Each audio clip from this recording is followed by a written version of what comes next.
here's your bicep curl machine. It is intended to work the front of your arm, the big flex muscle, all right?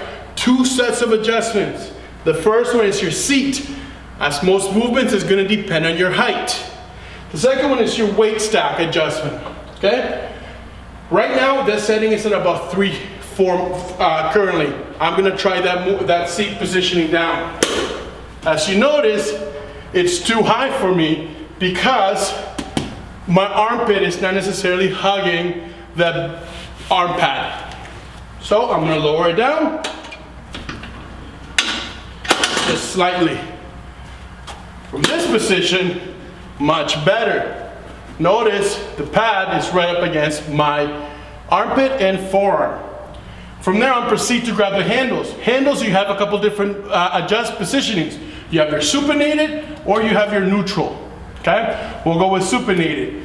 To start the movement, breathe in, exhale, and flex the elbow. Control eccentric downward movement as you inhale, and exhale once again as you return to your flex position. Notice my tempo is nice and slow and controlled.